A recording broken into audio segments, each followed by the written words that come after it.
Prosonic experience the finest UPVC windows and doors. 779997 79088. ప్రస్తుతం మనతో పాటు లైవ్ కాల్లో అందుబాటులో ఉన్నారు ప్రముఖ పండితులు కృష్ణమాచార్యులు గారు. ఒక్కసారి ఆయనతో మాట్లాడదాం. తిరుపతిలో శివుడు కళ్ళు తెరిచాడు, ఇంకా కలియుగం అంతమైపోతుంది అని చెప్పేసి ఇది అశుభ సూచకం అని కొంతమంది మాట్లాడుతున్నారు. గురువుగారు ఏం చెప్తారో చూద్దాం. అసలు నిజంగానే శివుడు కళ్ళు తెరిచాడా లేకపోతే ఇదంతా కల్పితమా అన్నీ ఆయన మాటలోనే వినేద్దాం. గురుగారు నమస్తే అండి. జై వీరబ్రహ్మ జై గోవిందమాంబ జై తల్లి. నమస్కారం అమ్మ. సార్, గురువుగారు ఏంటి శివయ్య కళ్ళు తెరిచాడు అని చెప్పేసి మొత్తం ఒక న్యూస్ స్ప్రెడ్ అయింది. గతంలో కూడా గణపతి స్వామి కళ్ళు తెరిచాడని, గణపతి పాలు తాగుతున్నాడని, ఇలా రకరకాలుగా మనం చూస్తూనే ఉంటాము. ఇది కూడా అలాంటిదేనా లేకపోతే నిజంగానే శివయ్య కళ్ళు తెరవటం అనేది జరిగిందా? ఇది గనక నిజమైతే కలియుగం అంతమైపోతుంది, ఇది అశుభ సూచకం అని చెప్పేసి కొంతమంది మాట్లాడుతున్నారు. మీరేమంటారు? అసలు అది కొంతమంది ఏమో పసుపు అలా కళ్ళలాగా పెట్టారు, అది రియల్గా ఆయన ఏం కళ్ళు తెరవలేదని కొంతమంది మాట్లాడుతున్నారు. మీరేమంటారు? ఒక వ్యక్తి యొక్క భూత భవిత వర్ధమానాలు తెలియజేసే జ్యోతిష్ శాస్త్రం చాలా అద్భుతమైతే, ఓ వ్యక్తి, ఓ వ్యవస్థ, ఓ రాష్ట్రం, ఓ దేశం యావత్ ప్రపంచ భవితని ముందుగానే ఊహిస్తే, కాలచక్రంతో సహా వివరించగలిగితే అటువంటి అద్భుతమైన ఫలితాలు చెప్పగలిగిన మహనీయులు, అవతార పురుషులు శ్రీమద్ విరాట్ పోతులూరి వీరబ్రహ్మేంద్ర స్వాముల వారు. ప్రపంచంలో ఎక్కడ ఏ వింత జరిగినా, ఏ విచిత్రం సంభవించినా, ఏ సంభ్రమ ఆశ్చర్యాలకు మనం లోనైనా వెంటనే చెప్తాం, బ్రహ్మం గారు కాలజ్ఞానంలో చెప్పారు, ఇలా జరుగుతోందని అంటూ ఉంటాం, వింటూ ఉంటాం. నిన్న జరిగినటువంటి ఈ సంఘటన మనందరినీ కూడా ఈ వింత విశేషం ఎందుకు జరిగింది, వీరబ్రహ్మేంద్ర స్వాముల వారు సాంద్ర సింధు వేద్యమైనటువంటి కాలజ్ఞానంలో చెప్పినట్టుగా ఏవైనా జరగబోతుందా, నిజంగా కలియుగాంతానికి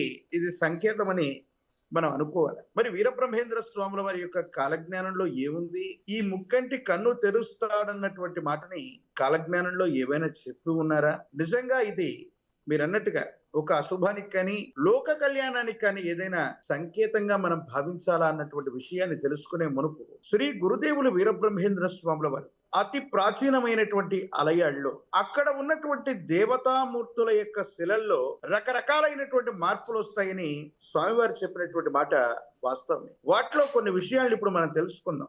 లేపాక్షి బసవన్న రంకెలేసేను, యాగంటి బసవన్న అంతకు పెరిగేను, శ్రీశైల బసవన్న శివుడాజ్ఞ కోరేను, సిరివెళ్ళ ఆంజనేయుడు నిజరూపు చూపేను, తిరువళ్ళూరు వీర రాఘస్వామి విగ్రహము నుండి వింతైన నవ్వు నవ్వేను, కంచి కామాక్షమ్మ బిరబిరా తిరగేను, మధుర మీనాక్షమ్మ మనుజులతో మాటలాడు, వెంకటేశ్వరుడి గర్భగుడిలో వేయి వింతలు పుట్లు, శ్రీకాళహస్తీశ్వరుడి గర్భగుడిలో కంఠమున లింగములుండేటి పాములే తిరిగేను. ఇలా చెబుతూ విశేషవంతంగా కంచి కామాక్షమ్మ కన్నుల వెంట రుధిరం, రక్తం ప్రవహిస్తుందని మచ్చుకు స్వామివారు ఇలా చెప్పినటువంటి దాఖలాలు మనం చూస్తూ ఉంటే, నిన్న జరిగినటువంటి సంఘటన కూడా ఒకవేళ మనం అనుకున్నట్టుగా ఎవరో దాన్ని యాదృచ్ఛికంగా అలా గీశారు చేశారనే కంటే కూడా భక్తుల యొక్క ప్రగాఢమైనటువంటి నమ్మకం ఏంటంటే, నిజంగా పరమేశ్వరుడు యొక్క నేత్రం తెరుచుకున్నట్టుగానే భావన చేస్తున్నారు గురుదేవులు వీరబ్రహ్మేంద్ర స్వామి వారి యొక్క కాలజ్ఞానంలో కూడా. ఇలాంటి ఎన్నో రకాలైనటువంటి అంశాల విషయాల గురించి విశేషవంతంగా స్వామివారు చెప్పి ఉన్నటువంటి పరిస్థితి మనందరికీ కూడా తెలిసినటువంటి అంశమే. మనం అనుకుంటున్నాం నిజంగానే ముక్కంటి కన్ను తెరిచారు, ఇలాగ జరగటం ఇదే మొదటిసారా? ముక్కంటి కన్ను తెరవటం, పరమేశ్వరుడి యొక్క నేత్రం తెరవటం ఇదే మొదటిసారి అంటే కాదు. 2004లో ఇలాంటి సంఘటనలు కొన్ని జరిగాయి. 2021లో ఇలాంటి సంఘటన జరిగింది. కేరళలోని గోకాక్ అన్నటువంటి ఒక విశేషవంతమైనటువంటి గ్రామంలోని శివాలయంలో ఇలాంటి సంఘటనలు జరిగినట్టుగా మనకు సోషల్ మీడియాలో కూడా సమాచారం ఉంది. 2023 జూన్ మాసంలో శ్రీకాళహస్తీశ్వర ప్రాంగణంలో మనందరికీ కూడా బాగా తెలుసు, జ్ఞాన ప్రసూనాంబ సమేత శ్రీకాళహస్తీశ్వర స్వామి వారి యొక్క వైభవం మనందరికీ కూడా తెలుసు. భక్త కన్నప్ప తన నేత్రాన్ని సమర్పించాడన్నటువంటి వృత్తాంతం కలిగినటువంటి మహోన్నతమైనటువంటి ఆలయ ప్రాంగణం శ్రీకాళహస్తిలోని ఒక్క శివాలయంలో కూడా ఇలాంటి సంఘటనే 2023 జూన్ మాసంలో జరిగినట్టుగా సమాచారం ఉంది. మళ్ళీ తిరుపతిలో నిన్న గాంధీనగర్ లోని 2023లోనే ఏర్పాటు చేయబడినటువంటి నూతనంగా ప్రతిష్టాది క్రతువు గావించబడ్డటువంటి ఆలయం. కాకపోతే ఇక్కడ ఏంటంటే, ఇక్కడ ఉన్న వృత్తాంతం ఏంటంటే, రామేశ్వరం నుండి మృత్తికని, జలాలని, కొన్ని విశేషవంతమైనటువంటి దైవికమైనటువంటి వస్తువుల్ని తీసుకొచ్చి ఈ ఆలయ ప్రాంగణాన్ని ప్రతిష్టాది క్రతువు చేసినట్టుగా అక్కడ ఉన్నటువంటి భక్తులు ప్రత్యేకించి ఆలయ నిర్మాణంలో ఉన్నటువంటి కమిటీ సభ్యులు కొంతమంది తెలియజేశారన్నటువంటి విషయాన్ని కూడా మనం వింటూ ఉన్నాం. నిజంగానే వింతలు, విశేషాలు, విచిత్రవంతమైనటువంటి స్థితిగతులు రావడానికి గల కారణం ఏంటంటే గురుదేవుల కాలజ్ఞానంలో సుస్పష్టంగా చెప్పారు. చాలా మంది అంటున్నారు కృష్ణమాచార్య వింతలు, విశేషాలు ప్రత్యేకించి కాలజ్ఞానాన్ని చెప్పి విశ్వ ప్రళయం రాబోతుంది అన్నటువంటి అంశాన్ని ముందుగానే చెప్పి భయాందోళన కలిగిస్తున్నాడని. ఇది నా యొక్క సొంత అభిప్రాయం కానే కాదు. ఓకే. గురుదేవులు వీరబ్రహ్మేంద్ర స్వాముల వారు చెప్పిన కాలజ్ఞానాన్ని అనుసరించి ప్రకృతిలో గనక వింతలు, విశేషాలు చోటు చేసుకోబోతున్నాయంటే సమీపమైనటువంటి భవిష్యత్తులో ఏవైనా ప్రకృతి భీభత్సాలు రాబోతున్నటువంటి తరుణానికి ఇవి నాంది ప్రస్తావన. అలాగే దాని వెనక లోక కళ్యాణం ఉంటుంది. అలాగే ఇలాంటి సంఘటనల నేపథ్యంలో కేరళకు సంబంధించినటువంటి చోట గోకాక్ లో జరిగినటువంటి ఇలాంటి ఇన్సిడెంట్ లో అంటే శివుడు కన్ను తెరిచినటువంటి తర్వాత విపరీతమైనటువంటి ఫ్లడ్స్ వచ్చినటువంటి దాఖలాలని మనం చూస్తాం. అలాగే 2021లో ప్రపంచం మొత్తం కూడా ఒక పాండమిక్ సిచ్యుయేషన్ లో ఉన్నటువంటి తరుణంలో కరోనా వల్ల తీవ్రంగా ఆ మహమ్మారి బారిన పడి వందలు, వేలు కాదు లక్షల సంఖ్యలో ప్రాణాలు కోల్పోతున్నటువంటి తరుణంలో పరమేశ్వరుడు కంటిని తెరిచి ఆ ముక్కంటి తాను గరళాన్ని స్వీకరించి మనల్ని అందరినీ కూడా సంరక్షించాడని మనం నమ్ముతున్నాం. అంటే అలాంటి ఒక విపత్తు, ఆ విపత్తు వెనక లోక కళ్యాణం, ఈ రెండు జరగబోతున్నాయి అన్నటువంటి విషయాన్ని జగద్గురు శ్రీమద్ విరాట్ పోతులూరి వీరబ్రహ్మేంద్ర స్వాముల వారి యొక్క విశేషవంతమైనటువంటి ఉపాసకుడిగా నేను బలంగా విశ్వసిస్తున్నాను. కేవలం ఇదొక్కటే కాదు, కలియుగంలో 5000 గడిచినటువంటి మీదట పంచాంగములు పనికి మాలినవైపోవు, నవగ్రహంబుల నడక మారేనని గురుదేవులు చెప్తే ఈనాడు క్రీస్తు శకం 2025వ సంవత్సరంలో మనమున్నాం. కలియుగంలో 5125 సంవత్సరాలు మనం ఎప్పుడో పురస్కరించుకున్నాం. అంటే గురుదేవులు చెప్పినటువంటి లెక్క ప్రకారంగా ఇంకా 125 సంవత్సరాలు ఎప్పుడో గడిచిపోయాయి. ఇంకా ఎన్నో వింతలు, విశేషాలు, ఖగోళ వింతలు కూడా రాబోతూ ఉన్నాయి. ఒక్కొక్క వింత జరుగుతూ ఉంది అంటే సమీపమైనటువంటి భవిష్యత్తులో ఈ ప్రకృతిలో భీభత్సకరమైనటువంటి పరిస్థితులు రాబోతున్నాయి. అందుకే కాబోలు గడిచిన 1-2 మాసాలుగా ప్రపంచంలో సునామీ అన్నటువంటి వర్డ్ 20-30 సంవత్సరాల క్రితం వరకు మనం ఎప్పుడు కూడా ఆ పదాన్ని కూడా మనం వెళ్ళలేదు. 20-30 సంవత్సరాల క్రితమే సముద్రం తీరం దాటి తన యొక్క ఉద్ధృతమైనటువంటి రూపాన్ని దాల్చేటువంటి ఆ ప్రత్యేకమైనటువంటి పరిస్థితికి సునామీ అని పేరు పెట్టారు. సునామీని 20-30 సంవత్సరాల క్రితం ఆ సునామీ హెచ్చరికల వల్ల, ఆ ప్రమాదం వల్ల ఎలాంటి తీవ్రత ఉందో మనం చూసాం. కానీ 2 మాసాల క్రితం సునామీ హెచ్చరికలు చాలా సముద్ర తీర ప్రాంతాల్లో హెచ్చరికలు జారీ చేయబడ్డాయి. ఒకానొక చోటైతే సునామీని మించినటువంటి విశేషవంతమైనటువంటి మేఘం తీరం దాకా వచ్చి ఒక అద్భుతమైనటువంటి దృశ్యంగా మారిపోయింది. ప్రత్యేకించి భూ ప్రకంపనలు వస్తున్నాయి. జపాన్ దేశంలో 2 వారాల్లో 900 సార్లకు పైగా భూమి కంపించిపోయినటువంటి దాఖలాలున్నాయి. ఆంధ్రప్రదేశ్, తెలంగాణలో, ఉభయ తెలుగు రాష్ట్రాల్లో భూకంపం అంటే ఎక్కడో వినడమే తప్ప మనకు పరిజ్ఞానం లేనటువంటి తరుణంలో భాగ్యనగరంలో కూడా భూమి కనిపించింది అన్నటువంటి వదంతులో, వార్తలో మనం విన్నాం. ఇక మీదట భూమి ప్రకోపించడం అవ్వచ్చు, సముద్ర తీరం ఉప్పొంగి సునామీగా మారటం అవ్వచ్చు, ఖగోళంలో వింతలవ్వచ్చు. విశేషవంతంగా పంచభూతాలన్నీ కూడా ప్రకోపించేటువంటి రోజులు దగ్గరలో ఉన్నాయి. కృష్ణమాచార్య మిమ్మల్ని భయపెట్టట్లేదు, విశ్వ మానవాళికి భయాన్ని నేను జారీ చేయటం లేదు. కానీ గురుదేవులు వీరబ్రహ్మేంద్ర స్వాముల వారి యొక్క కాలజ్ఞానంలో చెప్పిన మాట ఎందుకో తెలుసా?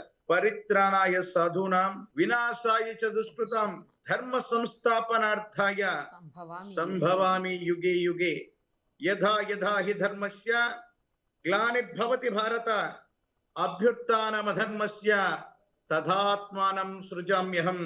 కలియుగంలోని మొదటి పాదంలోనే 5000 సంవత్సరాలు పూర్తి కాక మునిపే ధర్మం అన్నటువంటిది పూర్తిగా అనగదొక్కబడి అధర్మం వృద్ధి చెందుతున్నటువంటి రోజుల్లో పరమాత్మ తనను తాను సృజించుకుంటూ కొత్త అవతార మూర్తి రూపంగా విశేషంగా రాబోతున్నటువంటి తరుణం. అందుకే కాలజ్ఞానంలో స్వామివారు చెప్పారు, వీరభోగ వసంతరాయుడిగా నేనొచ్చు తరుణాన సముద్రములే ఉప్పొంగు పల్లె పట్నములన్నీ మునిగిపోవునని. ఇలాంటి ప్రకృతి భీభత్సకరమైనటువంటి పరిస్థితుల్లో పాపులందరూ కూడా విశేషవంతంగా నిష్క్రమించడానికి, సజ్జనులందరినీ కూడా సంరక్షించడానికి పరమాత్మ ఈ ప్రకృతి విపత్తులని జారీ చేసే ముందు అదే కొన్ని నేను అదే రకాలైనటువంటి అందుకే వింతలు అన్నాను స్వామి. విశేషాలు వస్తాయి. ఏమంటే ఇది అశుభ సూచికమా? లేతే శుభ సూచికమా? ఏం జరగబోతుంది అనేది అందుకే అన్నాను ఆ మాట నేను. అమ్మ అందుకనే స్వామి. కేవలం ఇది అశుభ సంబంధమైనటువంటి అంశం అనే కంటే కూడా దీని అదే వెనక ఒక కొంతమంది లోక అలా కళ్యాణం అంటున్నారు. దాగి అందుకని అంటున్నాను. ఎస్ దీని వెనక ప్రకృతి వైపరీత్యాలు మాత్రం స్వామి. తప్పకుండా వస్తాయి. హ్మ్. ఈ ప్రకృతి వైపరీత్యాల వెనక ఆ! మళ్ళీ లోక కళ్యాణం కూడా ఉంది. ఎందుకంటే ఆ! అత్యాధునిక సాంకేతిక పరిజ్ఞానంతో కూడినటువంటి వ్యవస్థలతో మనం పురోగమిస్తూ అంటే కొంతమంది కొట్టిపడేస్తారు గదా స్వామి. ఇయన్నీ మూఢనమ్మకాలు, ఇయన్నీ జరిగేవి గావు. కావాలని క్రియేట్ చేస్తున్నారని గూడా కొంతమంది మాట్లాడుతూ ఉంటారు. అమ్మ 21వ శతాబ్దంలో మనం ఉన్నాం. శాస్త్ర సాంకేతికత చాలా బాగా యెస్. అవునండి. అభివృద్ధి చేసుకున్నాం. అవును. మరి 4 సంవత్సరాల క్రితం కరోనా లాంటి మహమ్మారి వస్తే అందరికి మనం అందించినటువంటి ట్రీట్మెంట్ అవును. ఏమిటి? అవును స్వామి. కరెక్ట్ మీరు చెప్పింది. స్వామివారు చెప్పినటువంటి కాలజ్ఞానాలు అందరూ చెప్పారు.